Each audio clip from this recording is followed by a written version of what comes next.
Alright, this joint started a lot of controversy. People don't have a sense of humor. It's called Open Mic Addict.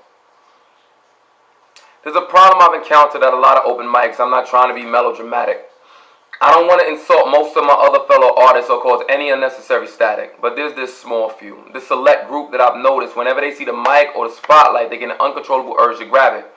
They might think it's spiritual. I'm beginning to think it's habitual because you're an open mic addict.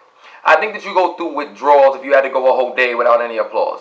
I realize you don't compliment anybody else's poetry unless their style sounds exactly like yours. You don't really seem to care about the show or the crowd or the format or the time limits. They could tell you to write a poem about the microphone stand. That joint would still last over 5 minutes. You go in deep and you describe every nook and every element and every nuance and every crevice. And you think you're deeper than the rest of us because you use a metaphor, simile, alliteration, or analogy in every sentence. And then you give a look like, my metaphors are better than yours. Like I don't have that capacity. Okay, the mic is like a crack pipe, and when you see it, you act like Pookie in New Jack City. You always got your eyes closed, rolled back in your head like you've been beaming up to Scotty.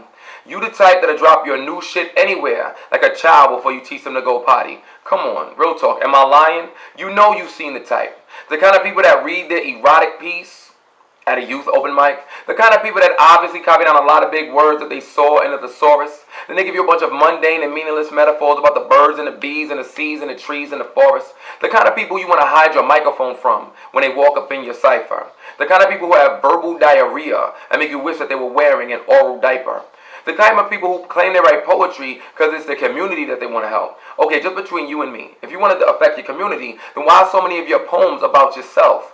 You don't have to say what's on your mind. I can see it in your eyes. The way I rhyme, you do not approve. But the promoter's smiling, people in the crowd are smiling. So I've decided the problem in the situation is you. So I wrote this piece in my defense. It's not a diss. So I'm going to apologize if that's how it seems. I just would love to know, how is your insight into the way that I write going to help me realize my dreams? Because you don't even know what my dreams are. I got into poetry because I eventually wanted to write songs. Wasn't looking to be some kind of pseudo-revolutionary using my pen to try to right everybody's wrongs. So I came out and I saw that they were doing things that were positive at the open mic. So then I wrote some new pieces that were clever and conversational because that's what normal people like. So I understand you want to deliver dope, defying dialogue that displays your verbal dexterity. You want people to compliment your comedy, the content for its cleverness and its complexity. But I have a degree in business, not literature. And it's a principle that I once learned. If this debilitates your ability to communicate, that's going to give you diminishing returns. So if you're getting diminishing returns, please don't give any advice to me.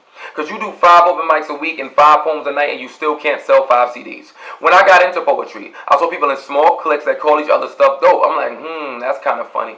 I come to realize now the dope they were referring to were pieces written by themselves and their fellow junkies. You know how I can tell when somebody's an open mic addict? I just listen to the things that they claim. Like, how many times have you heard a poet say, I have poetry running in my veins?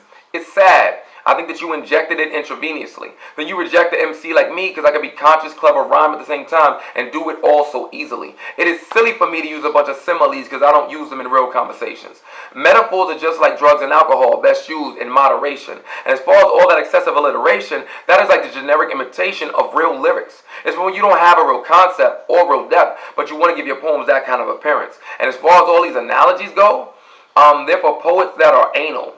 For poets that can bend over for other poets and don't find anal to be painful. For poets that can basically have another poet's shit coming out of their mouth and don't find that to be distasteful. I'm kind of happy you don't like my style. Not because I pretend that I like yours. It's a relief and I'm actually grateful. Because I'm fed up with all your rival schools of thought on the best way to write or recite poetry. The only thing you people ever agree upon is the fact that you don't ever agree. So everybody loves what they do, but then they look down on everybody else and they wonder why poets can't promote more unity in the community. It's because they have no real unity amongst themselves. So then the people with the potential to be original never get the chance to show it because they're immediately overwhelmed by waves of peer pressure to conform and perform like the other poets. And I speak the truth and people know it. That's the reason they're laughing and clapping for me. Because the same type of self-centered elitist behavior they've encountered is the same thing that happened to me. So I decided to say, hey, I'm going to just stay true to what I do, BJ2, popular plain-spoken poetry with purposeful, powerful punchlines, and you could continue to write about how you made love to an angel somewhere over the rainbow and then you had a star child that you named Sunshine.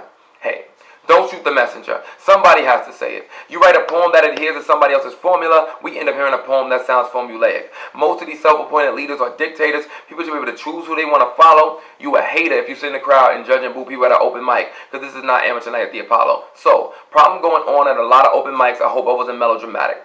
First step of getting rid of any addiction is first admitting that you have it. Nice Guy Coalition will be your support group, 12-step program, help you kick the habit, but you need to take the first step and say, hi, my name is, and I'm a recovering open mic addict.